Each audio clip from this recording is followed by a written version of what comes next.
अच्छा, ये आपको स्क्रीन पर नजर आ रहे हैं दो सर्कल्स, दो वो हैं फ्लावर्स की टाइप के शेप्स हैं। व्हाट डू यू थिंक, ये जो ऑरेंज सर्कल सेंटर में, आर दे इक्वल?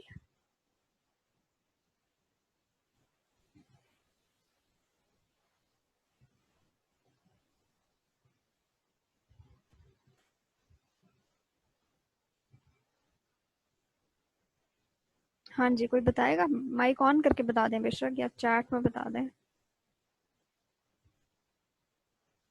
ठीक है, नहीं है इक्वल। और कोई?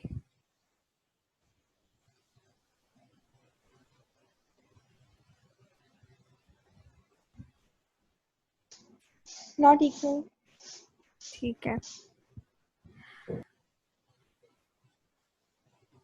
अच्छा, ऐसा है कि कुछ लोगों को ये सर्कल्स इक्वल लगते हैं। अच्छा, they are not equal, right? That's what you guys said, but they are actually equal. कुछ लोगों को लगता है कि ये इक्वल है, कुछ लोगों को नहीं। इन चीज़ों को हम कहते हैं ऑप्टिकल इल्यूजन्स। ठीक है, इल्यूजन्स की बात खैर हम आगे जाके भी करेंगे, लेकिन यहाँ पर हम ये बात करें कि कैसे जो दोनों ऑरेंज सर्कल्स हैं दे आर एक्चुअली इक्वल। आप बेशक मेजर करके देख लो इनको, लेकिन हमें क्यों इक्वल नहीं लग रहे?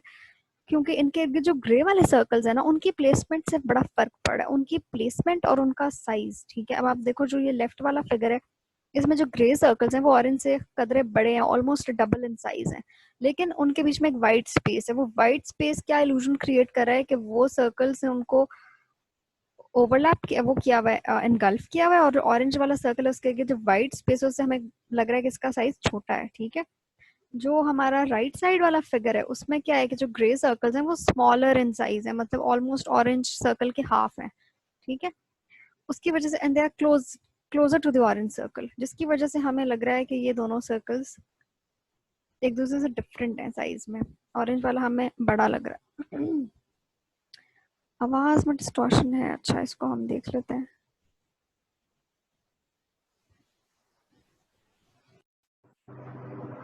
बेहतर है आवाज? सही है, आपको क्लियर आ रही है?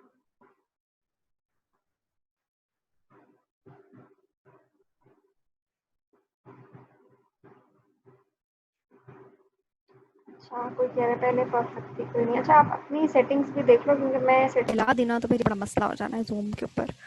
ठीक है, अच्छा आगे चलते हैं। आगे हम देखते हैं इसी तरह की एक और चीज। दो लाइंस आपको नजर आएंगी स्क्रीन पर। ठीक है, तो ये लाइंस आपको क्या लग रहा है, आर दे इक्वल? अच्छा, बहुत गौर नहीं करना है इन पर, बस एक दफा जस्ट वन ग्लांस में देख के बताना है। ऑब्वियसली जब आप गौर करोगे तो आपको इसके अंदर जो लॉजिकल फॉलिसी या कोई टेक्निकल फॉल्ट है वो नजर आनी शुरू हो जाएगी। Just one glance.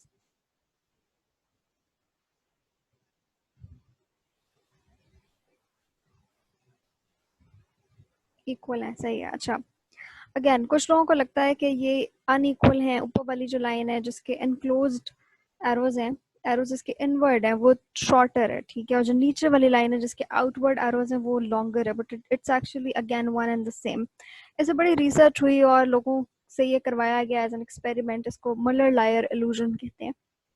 बहुत सारे लोगों ने इसको रेट किया कि जो नीचे वाली लाइन है दैट्स लॉन्गर। ठीक है, and then at the end conclusion ये निकला कि this is how the brain tricks us. ठीक है, हमारी चीज़ों को देखने की परसेप्शन कैसी है ये डिपेंड कर रहा होता है। How do we add value to certain things, how do we give meaning to certain things. ठीक है, खैर ये बात तो हुई आपका एक सिर्फ अब just to stir you guys up.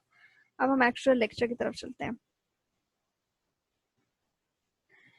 जैसे मैंने बात की, आज हम साइकोलॉजी के नेचर, वो साइंस कैसे है, ये बड़ा सवाल आता होता है। ठीक है, उसका स्कोप क्या है, प्रैक्टिकल एप्लीकेबिलिटी क्या है सब्जेक्ट की, इन चीज़ों के बारे में बात करेंगे। Before we move on to the topic, let's take a look कि पास्ट पेपर्स में किस तरह के सवाल आते हैं इस टॉपिक को लेके। ठीक है, वो आपसे डिफरेंट सिस्टम्स एंड स्कूल्स पूछ लेगा। अच्छा, सिस्टम्स, स्कूल्स, पर्सपेक्टिव्स, एस्पेक्ट्स, ये सारी बातें असल में एक ही हैं। ठीक है, जो मैंने आपको बताया कि देयर आर 5 और 6 ब्रॉड पर्सपेक्टिव्स इन साइकोलॉजी।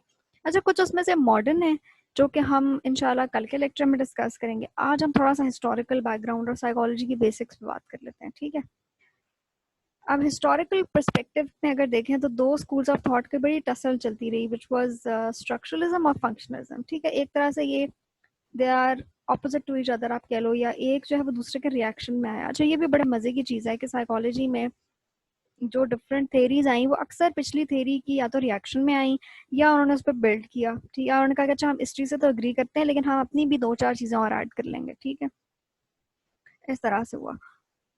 अच्छा आगे चलते हैं।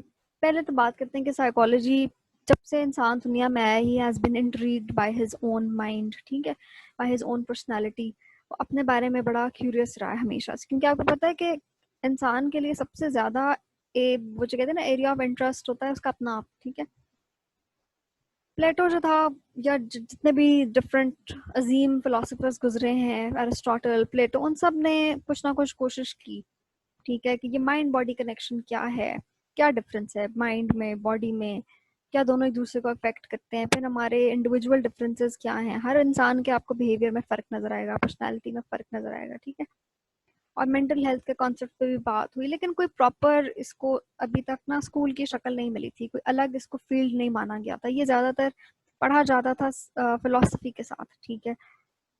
लेकिन पहला जो काम किया जिस बंदे ने, हम कहते हैं कि बुनियाद रखी साइकोलॉजी की, दैट वाज विलियम वुंड, ठीक है, ये एक जर्मन साइकोलॉजिस्ट था, ठीक है।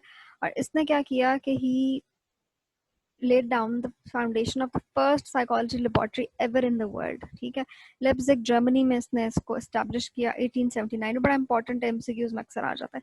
अब इसको बाद में जब इसका काम इतना ज़्यादा मशहूर हुआ, इतने सारे लोगों ने इसके काम से फ़ायदा हासिल किया, इसको आगे फैलाया, तो he came to be known as the father of psychology. ठीक है। अब जैसे मैंने बात की कि शुरू में ये फिलोसफी की ब्रांच थी और इसको कोई एज सच अलग से डिसिप्लिन नहीं माना जाता था, लेकिन क्या हुआ कि आहिस्ता आहिस्ता काम होना शुरू हुआ, ये एक लेबॉर्ट्री सिर्फ इस्टेब्लिश, इसके बाद यूरोप में, इंग्लैंड में बहुत सारी और मजीद साइकोलॉजी की लैब्स लगी। लैब्स में क्या होता था, basically they use to experiment certain conditions, ठीक है। जिस तरह आगे जाके हम देखेंगे कि क्या वो करते थे लैब्स में, ठीक है। अच्छा, फिर क्या हुआ कि 1900s के अंदर ये फील्ड आहिस्ता आहिस्ता इसमें मेच्योरिटी आनी शुरू हुई, और अब जो आप साइकोलॉजी को जानते हैं, जिसके अंदर हम कॉग्निटिव साइकोलॉजी पढ़ रहे होते हैं, इमोशंस की क्या थेरीज हैं और मोटिवेशन की क्या एस्पेक्ट्स हैं, इन सब चीज़ों की बात हो रही होती है, तब आहिस्ता आहिस्ता ही फील्ड जाके मेच्योर होना शुरू हुआ, ठीक है। अच्छा, अब थोड़ा सा इसकी डेफिनेशन पे आ जाते हैं। अब अगर हम इस टर्म की बात करें तो it's derive from two Greek words, जिस तरह के अक्सर हम जब किसी भी वर्ड की रूट वर्ड में जाते हैं तो हमें पता चलता है कि जी ये ग्रीक वर्ड से बना है। It's called study of the soul, ठीक है। साइकी का मतलब सोल और लोगोस का मतलब स्टडी, सिंपल वर्ड्स में। लेकिन आहिस्ता आहिस्ता इसकी डेफिनेशन रिफाइन होती गई और करते करते क्योंकि ये एक साइंस बन गया और जब ये साइंटिफिक स्टडी बनी तो इसकी डेफिनेशन बन गई, it's the scientific study of behaviour and mental processes, ठीक है। अभी दो अलग चीज़ें हैं। बिहेवियर वो सब चीज़ें हैं जो हम अपनी आंखों से देख सकते हैं, ठीक है, हम ओवरटली उसको ऑब्जर्व कर सकते हैं, ऐसी चीज़ जो मैनिफेस्ट हो रही होती है, ठीक है।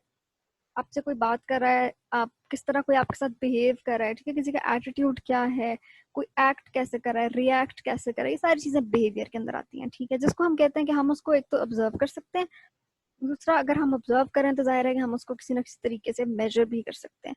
मेंटल प्रोसेसेस एक ऐसी चीज है जो कि इनटेंजिबल है, ठीक है, हम उन्हें देख नहीं सकते, हम उन्हें उस तरह से फिजिकल वो नहीं है, कुछ भी ऑब्जर्व नहीं हम इतना उसको उस तरह कर सकते, लेकिन of course we can feel those, ठीक है। हमारी थॉट्स हो गई, हमारी दिमाग में क्या कुछ चल रहा है, वो सारा कुछ हमारा मेंटल प्रोसेस, इंटरनल प्रोसेस भी हम इसको कह सकते हैं, ठीक है।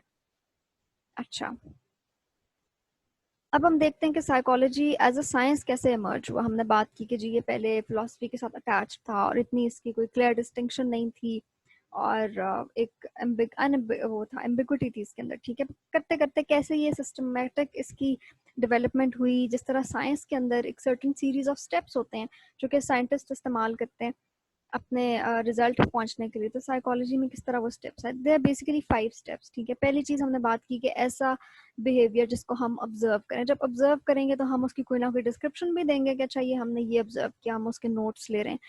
फिर क्या हुआ, अब हमने उसकी डिस्क्रिप्शन अपने पास रख ली, then we'll try to analyse it कि अच्छा ये ऐसे था तो क्यों था।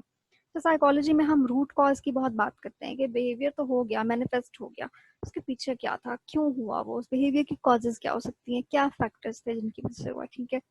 फिर हम इंटरप्रेट करते हैं कुछ चीजें कि अच्छा ये ऐसे हो रहा है तो कल को कैसे होगा, ठीक है। हम कुछ चीजें प्रोडिक्ट भी कर रहे होते हैं और फिर रेप्लिकेशन, यानी कि अगर हमने एक सेट ऑफ फैक्टर्स को मिला के कोई रिजल्ट लिया, तो हम कहेंगे अच्छा कल को दोबारा ये चीज़ें जब मिक्स होंगी, ये फैक्टर्स दोबारा सामने आएंगे तो ये सेम रिजल्ट्स देगा, बिल्कुल ऐसे जैसे हम किसी एक्सपेरिमेंटल कंडीशन में कर रहे होते हैं, ठीक है। अच्छा, फिर इन्होंने कहा कि जी psychology deals with overt behaviour again which can be experienced by our senses and it can also be measured, ठीक है। मेजरमेंट के लिए क्या किया कि बहुत सारे different psychological tools and tests develop हुए, जिनके बारे में हम डिटेल में पढ़ेंगे आगे जाके जब हम पर्सनालिटी और इंटेलिजेंस और ये वाला टॉपिक्स पढ़ेंगे, ठीक है। अच्छा, इसी के साथ साथ वो कहते हैं कि ये हमने साइकोलॉजी को एक एम्पेरिकल अप्रोच दे दिया, यानी कि हमने कहा कि हम अपनी सेंसेस और अपनी ऑब्जर्वेशन से इसको स्टडी करेंगे, एक्सपेरिमेंटेशन से करेंगे, रादर देन सिर्फ हम बैठ के इस पर डिबेट करते रहें या कोई डायलेक्टिकल अप्रोच अपनाएं या हम सिर्फ इस पर आर्ग्यू करें। तो ये कोई एब्स्ट्रैक्ट आइडियाज़ नहीं है जिनके बारे में हम सिर्फ बात कर सकते हैं, this is something that we can actually test in a lab, ठीक है। इसी तरह एक्सपेरिमेंट्स, ऑब्जर्वेशंस, ये सब चीज़ें कैरी आउट हुई, और जो बाद में आने वाले थे एक्सपेरिमेंटल साइकोलॉजिस्ट आप कह लो या इन्वेस्टिगेटर्स थे, उन्होंने उन फैक्टर्स को, उन एक्सपेरिमेंटल वेरिएबल्स को रेप्लिकेट किया और फिर वो चीज़ें थेरीज की शक्ल दे दी, ठीक है। अच्छा, अब एक चीज़ ये भी थी कि जी जो रिसर्चर्स हैं ना, they will not add their own judgements to the results, ठीक है। ऑब्जेक्टिविटी हमने मेंटेन करनी, क्योंकि साइंस है तो साइंस का एक बहुत बड़ा टेनेट तो ये है कि जिसके अंदर ऑब्जेक्टिविटी होती है, ठीक है। तो researchers were suppose to remain unbiased, उन्होंने अपनी कोई पर्सनल एक्सपीरियंस, कोई अपनी इमोशंस, अपनी अटैचमेंट्स उसके अंदर नहीं ऐड करनी, ठीक है। वो एक थर्ड पर्सन की तरह उसको सिर्फ ऑब्जेक्टिवली स्टडी करेंगे, ठीक है। अच्छा, फिर ऑब्वियसली वो साइंस है तो उसमें कोई ना कोई हाइपोथेसिस टेस्टिंग भी होगी, हमने इन्वेस्टिगेशन करने से पहले कोई ना कोई एजम्पशन क्रिएट की कि अच्छा ऐसे है तो ऐसे, जैसे हमने पहले बात की कि जी चाइल्डहुड एक्सपीरियंसेस की अगर हम बात करते हैं तो ऐसे क्यों था, ये सब कुछ था, ठीक है। फिर हम एक सब्जेक्ट को एक एक्सपेरिमेंटल कंडीशन में अपने पास बिठा कर उस पर कुछ टेस्ट करेंगे, अच्छा ठीक है वो क्या रिस्पॉन्सेज दे रहा है, उसके रिस्पॉन्सेज मैच करेंगे, इस तरह करते करते जो है ना वो एक मेथड ऑफ इन्वेस्टिगेशन बना जिसके अंदर हाइपोथेसिस टेस्टिंग भी थी, ठीक है। रेप्लिकेबिलिटी, जिसका हमने पहले बात की कि ऐसी फाइंडिंग या ऐसा मेथड जो कि बार बार रिपीट भी हो सके, ठीक है। आप चाहे सेम लोगों के साथ करो कुछ अरसे के बाद, या फिर आप एक डिफरेंट सेट ऑफ पॉपुलेशन के साथ कर लो, ठीक है, जैसा रिसर्च में हम कर रहे होते हैं। फिर प्रिडिक्टेबिलिटी की हमने बात की कि कैसे जो हमारी आज की फाइंडिंग्स हैं they should be able to predict behaviour in the future, ठीक है। अच्छा, अब इन्हीं सब चीज़ों की अगर हम एक समरी देख लें, वो ही बनाती है बेसिकली साइकोलॉजी के नेचर को, ठीक है। अब हमने पहले बात कर ली कि साइकोलॉजी एक साइंस है, कैसे है साइंस, उस पर हमने बात कर ली। अब we'll take over a glimpse over what makes psychology what it is, ठीक है। पहली चीज, इसके अंदर एक वेल ऑर्गेनाइज्ड थेरीज आपको मिलेंगी, ठीक है, जिसके कोई ना कोई बेसिस होंगी, कोई प्रिंसिपल्स होंगे। जिस तरह आगे हम पढ़ेंगे गेस्टॉल्ट के लॉज क्या हैं या क्या प्रिंसिपल्स हैं of organising different input from the environment, ठीक है, जैसा हमने शुरू में जो ऑप्टिकल इल्यूजन्स डिस्कस किए। फिर हम बात करते हैं कि साइकोलॉजी सिर्फ थ्योरी ही नहीं है, उसके अंदर एक अप्लाइड एस्पेक्ट भी है, ठीक है। जिस तरह जो लोग हॉस्पिटल्स में काम करें या इंडस्ट्री में काम करें, या जिस तरह स्कूल्स में आपके स्कूल काउंसलर्स होते हैं, ठीक है, या आपके जो फोरेंसिक साइकोलॉजिस्ट हैं जो पुलिस और लॉ के साथ काम करें, ठीक है, तो इसका एक अप्लाइड एस्पेक्ट भी है जिसको हम अप्लाइड साइकोलॉजी भी कहते हैं। फिर इसकी नेचर में ये बात आती है कि हम कहते हैं कि every behaviour has some cause, ठीक है।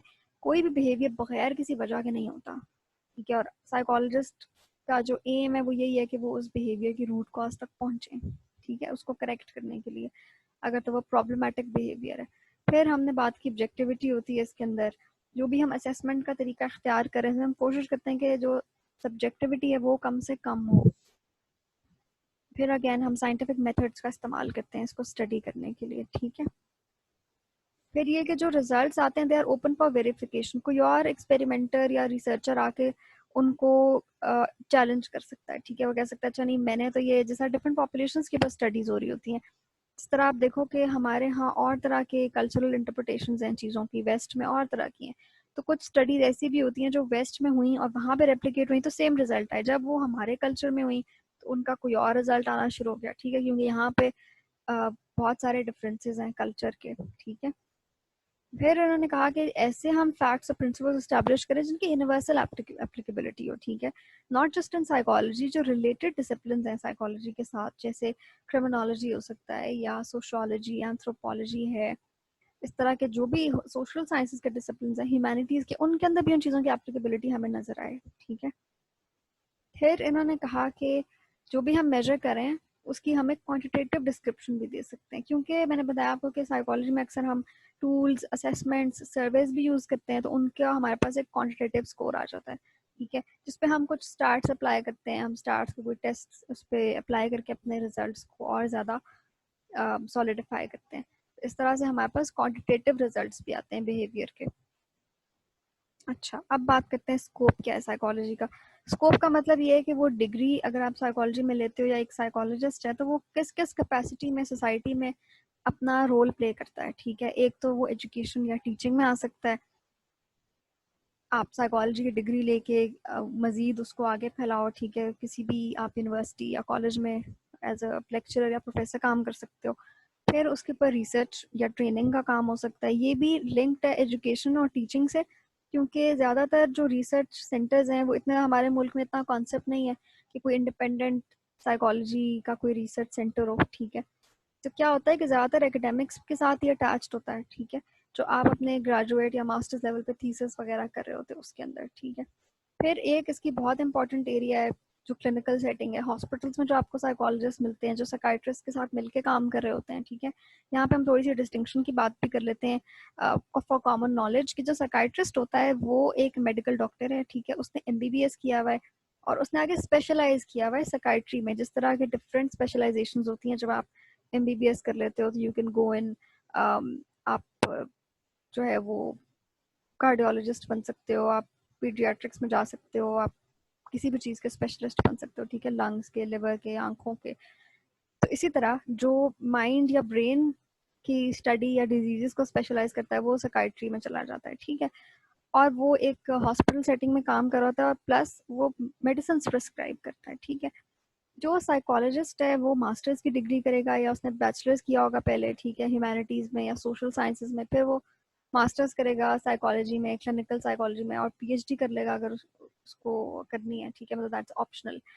और वो फिर क्लिनिकल प्रैक्टिस कर सकता है। वो क्या करेगा, वो थेरेपी प्रोवाइड करेगा, काउंसलिंग सर्विसेज देगा, ठीक है। तो ये अक्सर औकात जो है आपको हॉस्पिटल्स में अलग से साइकोलॉजी का डिपार्टमेंट या उस तरह से नहीं मिलेगा, ये आमतौर पर साइकाइट्री के साथ ही लिंक होकर काम करता है, ठीक है।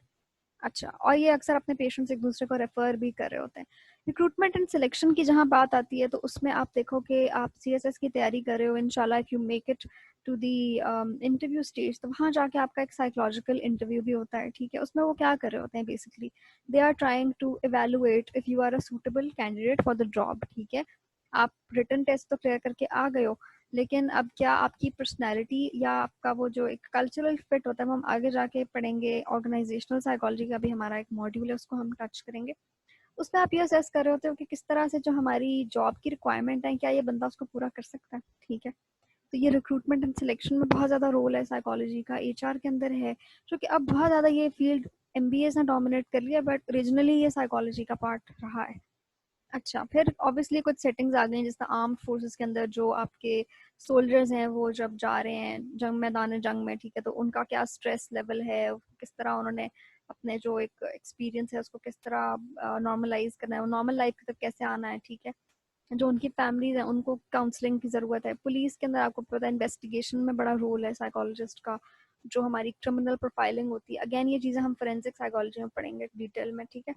फिर एनजीओ, सोशल वेलफेयर, इस तरह जो बच्चे ऑर्फन्स होते हैं या इस तरह के जो बने हुए हैं, एसओएस विलेज बना हुआ है ऐसी जगह, यहाँ पे भी साइकोलॉजिस्ट होते हैं, ठीक है। जो ड्रग एडिक्शन सेंटर्स हैं इनमें भी काम कर रहे होते हैं। तो इस तरह इसकी बहुत एप्लीकेबिलिटी है, डाइवर्स फील्ड्स के अंदर है, ठीक हो गया। अच्छा, अब आ जाते हैं हम असल चीज पे। अभी तक कोई सवाल हो तो बताएं।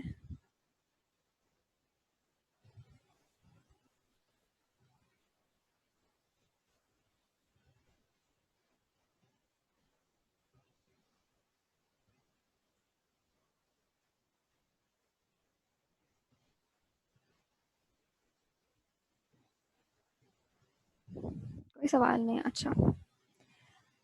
अब हम आ जाते हैं असल चीज़ पे, विच इज़ दी, हम हिस्टोरिकल स्कूल्स ऑफ थॉट की हमने बात की, ठीक है। अब दो कंसेप्चुअल मॉडल्स हैं या अर्ली अप्रोचेस आप इनको कह लो। पहला है जी स्ट्रक्चरलिज्म। इसका फाउंडर था एडवर्ड टिचनर, ठीक है। इसने क्या कहा, इसने कहा कि जो जितनी भी हमारी thinking, emotions, mental state, conscious experience, जो कुछ भी है सारा का सारा हम जो है ना उसको एक स्ट्रक्चर तरीके से देख सकते हैं, यानी कि हम उसका स्ट्रक्चर को छोटे छोटे पार्ट्स में स्टडी कर सकते हैं। ठीक है, बिल्कुल ऐसे ही जैसे हम एक जिग्सॉ पजल के छोटे छोटे पीसेस को स्टडी करके we make a complete picture. ठीक है, और इसने एक बहुत इंपॉर्टेंट प्रोसीजर इस्तेमाल किया इंट्रोस्पेक्शन का। ठीक है, जैसा ऊपर मैंने बात की कि जो एक्सपेरिमेंटल काम हो रहा था लैब्स के अंदर, उसमें एक टेक्निक इस्तेमाल हो रही थी जो कि इंट्रोस्पेक्शन था। वो ये था कि आपको वो कोई भी स्टिमुलस दिखाएंगे। अब स्टिमुलस क्या होता है? Stimulus is something which is evoking a response. ठीक है, कोई लाउड नॉइज एकदम से इस कमरे में आवाज आती है तो दैट इज अ स्टिमुलस। ठीक है, आपको कोई जो है वो आके चुटकी काटता है, दैट इज अ स्टिमुलस। ठीक है, something which is stimulating some response from you. तो इस तरह से लैब में वो क्या करते थे कि वो कोई इस तरह अगेन कोई लाउड बैंग किया, कुछ ऐसे स्टिमुलस क्रिएट किया आर्टिफिशियली, और फिर देखा कि सब्जेक्ट जो है, यानी कि जो हम जिसके ऊपर एक्सपेरिमेंट कर रहे हैं वो हमारा सब्जेक्ट है, हमारा पार्टिसिपेंट है, कैसे रिएक्ट कर रहा है। ठीक है, इंट्रोस्पेक्शन क्या थी कि that person was suppose to look within, उसको अपना एनालिसिस खुद करके बताना था कि अच्छा मैंने ये चीज़ फील की है। ठीक है, जिस तरह आप उसको एक वर्ड बता दो, आप उसके सामने कहो mother, mother is a stimulus. ठीक है, मैंने मदर का वर्ड बोला, मैं कहूँ अच्छा अब आप बताओ कि आपके जहन में क्या फीलिंग्स आ रही हैं या क्या वर्ड्स आ रहे हैं related to the word mother. ठीक है, अब उस सब्जेक्ट कहेगा अच्छा मेरे जहन में वार्मथ, काइंडनेस, केयर, नर्चरेंस, इस तरह के इमोशंस आ रहे हैं या ये वर्ड्स मेरे जहन में आ रहे हैं। तो उसने क्या किया, उसने इंट्रोस्पेक्शन करके मुझे बताया। मुझे तो नहीं पता था कि क्या वो सोच रहा है। ठीक है, सब्जेक्ट ने खुद he looked with in, he assessed himself, और फिर उसने आके जो एक्सपेरिमेंटर था उसके साथ शेयर किया। ठीक है, अच्छा अब अगेन जो स्ट्रक्चरलिज्म था, इन्होंने क्या किया, they focused on the basic elements which make up our conscious mental experience. इनकी जो मेन आइडिया था वो ये था कि सारा का सारा जो हमारा एक्सपीरियंस है ना, उसको हम सिंपल इवेंट्स और एलिमेंट्स में ब्रेक डाउन कर सकते हैं। बिल्कुल जैसे मैंने एग्जांपल दी कि एक जिग्सॉ पजल होता है बड़ा सा, लेकिन हम उसके छोटे छोटे पीसेस करके उसकी सेंस बनाने की कोशिश करते हैं। ठीक है, उसने कहा कि हमारा काम ये है कि हम जो कॉन्शियसनेस है ना, जो हमारी मेंटल एक्सपीरियंसेस है, जो हम कॉन्शियसली एक्सपीरियंस कर रहे होते हैं, उनको हम ऐसे ब्रेक डाउन करते हैं जैसे कि एक फिजिसिस्ट करता है पार्टिकल्स ऑफ मैटर को। ठीक है, अच्छा अब जो वुंड की लेबोरेटरी थी ना, उसके अंदर ये काम हो रहा होता था। बेसिकली क्या करते थे वो कि जी किसी भी स्टिमुलस को जनरेट करके वो फिर उनसे सब्जेक्ट से कहते थे कि अब आप हमें इंट्रोस्पेक्शन के थ्रू बताएं कि जी आपने क्या एक्सपीरियंस किया। ठीक है, लेकिन इसके अंदर क्या था कि बड़े सिस्टमैटिक तरीके से काम करते थे, ऑब्जेक्टिविटी थी, वो एक सीरीज ऑफ स्टेप्स फॉलो करते थे। ठीक है, ताकि ये चीज़ें रेप्लिकेट हो सकें। अब जितनी जो चीज़ ऑब्जेक्टिव होगी उतनी ही वो रेप्लिकेबल होगी। ठीक है, अगर सब्जेक्टिविटी आ जाएगी तो फिर उतनी उसके अंदर ऑथेंटिकनेस नहीं रहेगी, जेन्युइननेस नहीं रहेगी। ठीक है, अच्छा अब इस स्कूल ऑफ थॉट के जरिए जो था ना बड़ा काम हुआ, बहुत इसकी जो थी ना चर्चा हुआ दुनिया में, और इस पर डिफरेंट टेस्ट डेवलप होने शुरू हुए। ठीक है, डिफरेंट मेंटल इलनेस की कॉजेज तक काम पहुंचा। एमिल क्रिपलिन ने इस पर बड़ा काम किया। जेम्स मैककेटल ने एक मेंटल टेस्ट डेवलप किए इसके ऊपर। ठीक है, इस स्कूल ऑफ थॉट के ऊपर बेस करके, लेकिन इसके ऊपर बहुत क्रिटिसिज्म भी आया। अच्छा आप हर स्कूल ऑफ थॉट में ये देखोगे कुछ उसकी कॉन्ट्रीब्यूशंस हैं, उस स्कूल ऑफ थॉट ने किन चीज़ों को जर्मिनेट किया, और आगे हम देखेंगे कि क्या ऐसी चीज़ें थी जो उसकी क्रिटिसिज्म में आ गई। अब इस पे तीन तरह का क्रिटिसिज्म। पहली बात तो ये कि आपने सारा का सारा ह्यूमन एक्सपीरियंस को बड़ा सिंप्लीफाई करके कह दिया कि जी ये सिंपल सेंसेशंस हैं, सिंपल एक स्टिमुलस आता है और हमारे कुछ रिएक्शंस होते हैं, उसके थ्रू हम इसको पढ़ते हैं। ये बहुत रिडक्शनिस्ट अप्रोच है। ठीक है, दूसरी बात उन्होंने ये की कि जी आपने हर चीज़ के इंडिविजुअल एलिमेंट्स को उसको ब्रेक डाउन कर दिया, आपने उसको एज अ होल तो देखा ही नहीं कि वो क्या होता है। ठीक है, जिस तरह हमने ऊपर डिस्कस किए जो ऑप्टिकल इल्यूजन्स थे, जब तक तो हम उनके एक एक पार्ट को देख रहे थे, ऑरेंज सर्कल के साइज को ग्रे से, तो हमें वो चीज़ें समझ में नहीं आ रही थी, हमें लग रहा था कि ये दोनों डिफरेंट हैं साइज में।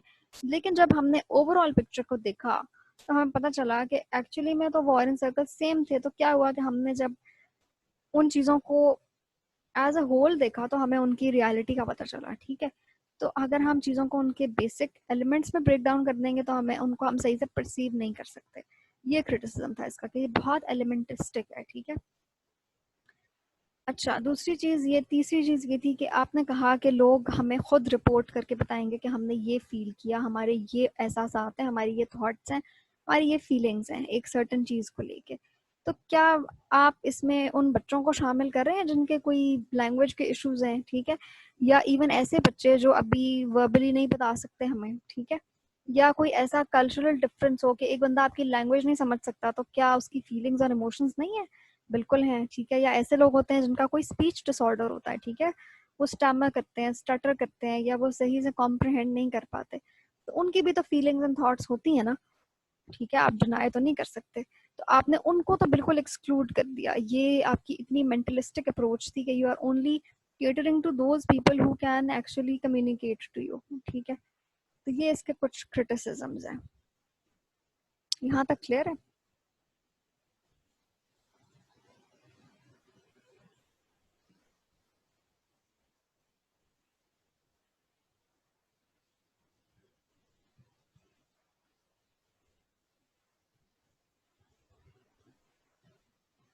अच्छा, बेहतर है आप लोग माइक ऑन करके बता दो, क्योंकि ना चैट में जाना।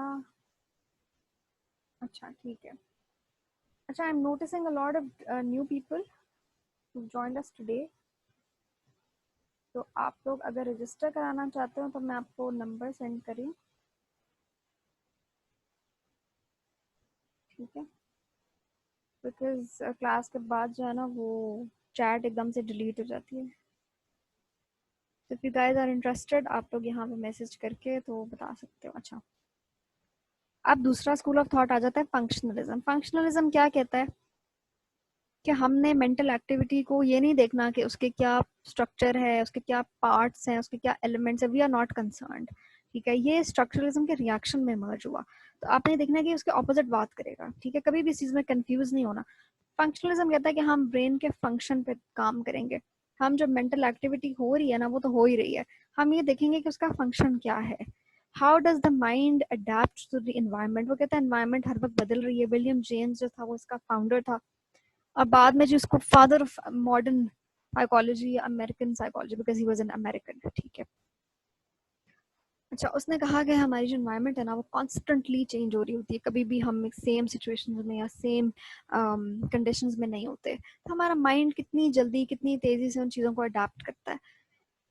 और उसने कहा कि हम इसका जो प्राइमरी मेथड है, उन्होंने क्या यूज़ किया, इंट्रोस्पेक्शन, जिस पर बड़ा क्रिटिसिज्म आया। इन्होंने क्या इस्तेमाल किया, लॉन्गिट्यूडनल रिसर्च। लॉन्गिट्यूडनल रिसर्च क्या होती है, ऐसी रिसर्च जो over a longer period of time चलती है, ठीक है। आपने एक सेट ऑफ सब्जेक्ट्स लिया, आपने उनको बार बार जो है वो बिल फर्ज हर 5 साल के बाद आपने उनको स्टडी किया, हर 10 साल के बाद आपने उनके इंटरव्यूज लिए, या आपने उनको कोई ना कोई टूल्स या असेसमेंट्स दी, उस पर आपने उनको एवेलुएट किया, ठीक है। तो ये कई दफ़ा लाइफ टाइम स्टडीज़ भी चल रही होती हैं, ठीक है। हम जब डिफरेंट डिजीज़ का इम्पैक्ट देख रहे होते हैं, डिफरेंट ट्रीटमेंट्स का over a period of time, जिस तरह मेमोरी के बहुत सारे डिसऑर्डर्स ऐसे हैं जो ओवर टाइम डिजेनरेट हो रहे होते हैं, ठीक है, तो उनको स्टडी करने के लिए ये लॉन्गिट्यूडनल रिसर्च बड़ी काम आती है। या जो हम स्टडी करते हैं जिस तरह ट्विन स्टडीज़ हैं, जी ट्विन्स थे लेकिन एक को हमने किसी और एनवायरनमेंट में भेज दिया, दूसरे को किसी और एनवायरनमेंट में, तो अब हम स्टडी करना चाहते हैं कि उनकी पर्सनैलिटी क्या डिफरेंसेस आए, क्या नहीं आए, ठीक है। ये देखने के लिए कि क्या उनकी पर्सनालिटी पे उनके जेनेटिक्स का रोल था या एनवायरनमेंट का रोल था। इस किस्म की कई डिबेट साइकोलॉजी में चलती आती हैं जिनके ऊपर लॉन्गिट्यूडनल रिसर्च अप्लाई होती है, और बड़ी वो इम्पॉर्टेंट है इस लिहाज से कि it gives you a lot of time margin कि आप उस एक पर्टिकुलर फिनोमेना को स्टडी कर सको, ठीक है। अच्छा जी, जूम की टाइम लिमिट है, तो विद इन 3-4 मिनट्स ये सेशन एक्सपायर हो जाएगा, आपने इसको रीजॉइन कर लेना है, ठीक है, either with the same link या फिर जो आपका जैसे आपने पहले ज्वाइन किया था, ठीक है, कोड और उस पासवर्ड से। अच्छा, अब विलियम जेम्स ने कहा कि जो ये स्ट्रीम ऑफ कॉन्शियसनेस है ना, जो हमारा ह्यूमन कॉन्शियस एक्सपीरियंस है, और मेमोरी, इमोशंस, हमारी अटेंशन किस तरह फॉर्म होती है, मेमोरी को हम कैसे रिट्रीव कर रहे होते हैं, ठीक है, हमारी हैबिट्स कैसे डेवलप होती हैं, सारी चीज़ें हम फंक्शनलिज्म के थ्रू पढ़ते हैं। सो ये उसकी अपनी लाइन है कि we should study consciousness but should not reduce it to elements and structure. तो ये एलिमेंट्स और स्ट्रक्चर के खिलाफ था। उसने कहा कि हर इंसान का ना एक अपना तरीका है दुनिया को देखने का, यूनिकनेस है उसके अंदर, ठीक है। कोई भी दो लोग इकट्ठा एक तरह का नहीं सोचते, चाहे वो आइडेंटिकल ट्विन्स ही क्यों ना हो, फिर भी उनकी डिफरेंट चॉइसेस होंगी, डिफरेंट प्रेफरेंसेस होंगी, ठीक है। उसने कहा कि हम किसी भी चीज़ को किसी स्ट्रक्चर के थ्रू रिड्यूस नहीं कर सकते। अगेन रिडक्शनिस्ट जो क्रिटिसिज्म था ये उसके अगेंस्ट बात हो रही है। आप देखोगे कि एक थेरी का जो क्रिटिसिज्म है ना वो ही दूसरी थेरी की स्ट्रेंथ होगी, ठीक है। तो इस तरह से थेरीज आपस में एक दूसरे को बड़ा कॉम्प्लीमेंट करी होती हैं और समझने में भी आसान लगती हैं अगर आप उनकी कॉन्सेप्ट को समझ लो, ठीक है। और साइकोलॉजी के अंदर ये बड़ी ज़रूरी चीज़ है कि आपके कॉन्सेप्ट्स क्लियर हों, क्योंकि इसमें रट्टा तो चलेगा नहीं कि इतनी सारी चीज़ें आप कैसे इनको जो है ना रोट लर्निंग कैसे करोगे, और दैट इज़ नॉट पॉसिबल। अच्छा, अब क्योंकि इसने कहा कि जी हमारे अंदर हम हर इंसान के अंदर यूनिकनेस होती है, तो ये किस तरफ चला गया, सब्जेक्टिविटी की तरफ, कि हर इंसान का एक अपना अंदाज है देखने का। हमने कहा कि जो स्ट्रक्चरलिस्ट थे वो कहते थे कि जी ऑब्जेक्टिविटी ज़रूरी है, इसने कहा नहीं, सब्जेक्टिविटी ज़्यादा इंपॉर्टेंट है। और क्योंकि हम लॉन्गिट्यूडनल रिसर्च करें तो उसके अंदर कोई फिक्स्ड हमारे पास वो तो नहीं आएंगी क्वांटिटेटिव अप्रोच, ठीक है। हम क्वालिटेटिव अप्रोच के थ्रू जा रहे हैं, यानी कि हम उन लोगों के इंटरव्यूज कर रहे होंगे, जिंदगी भर हमने वैसे ही उनकी जान नहीं छोड़नी, तो हम एक बहुत ही इन डेप्थ काम कर रहे होंगे। इसलिए वो कहता है कि इसकी क्वालिटेटिव इंटरप्रिटेशन आ गई, ठीक है, instead of the quantitative approach जो कि स्ट्रक्चरलिस्ट अप्लाई कर रहे थे और जिनका क्या था, ऑब्जेक्टिविटी, वो ज़्यादा उसको वेट दे रहे थे, ठीक है। अच्छा, अगेन इसकी कंट्रीब्यूशन के अंदर जॉन ड्यूई एक बड़ा इंपॉर्टेंट नाम है, उसने बहुत ज़्यादा काम किया एजुकेशनल साइकोलॉजी के अंदर। अब आप देखो ये कह रहे हैं कि किस तरह ब्रेन को हम ब्रेन के फंक्शन को स्टडी करें, तो फंक्शन को स्टडी करें तो उसकी ऑब्वियसली एप्लीकेबिलिटी आपको प्रैक्टिकल लाइफ में नजर आएगी। तो इस स्कूल ऑफ थॉट की बहुत ज़्यादा कंट्रीब्यूशन है towards the practical side of psychology, ठीक है। वो कहता है कि जो टीचर्स हैं they are strongly influenced by the psychological assumptions about their children. क्या वो बच्चों को किस तरह ले रहे हैं, परसीव कैसे कर रहे हैं, ये बड़ा इंपॉर्टेंट है। और जो टीचिंग का जितना भी प्रोसेस है वो बच्चों की लेवल के हिसाब से होना चाहिए। क्या वो रेडी हैं उस चीज़ के लिए जो आप उनको सिखाने जा रहे हो, क्या उन्होंने पिछला लेवल अचीव कर लिया, इस किस्म की बातें, इस किस्म की कॉन्ट्रीब्यूशंस हैं, ठीक है। फंक्शनलिज्म के बाद बहुत ज़्यादा अप्लाइड साइकोलॉजी को एक पुश मिली, ठीक है। चलें ब्रेक, अभी ये ख़त्म होने लगा है तो इसके बाद हम अपना आखिरी वाला पोर्शन करेंगे विच इज़ गेस्टॉल्ट साइकोलॉजी, ठीक है। आप लोगों के सवाल हो तो आप पूछ लें।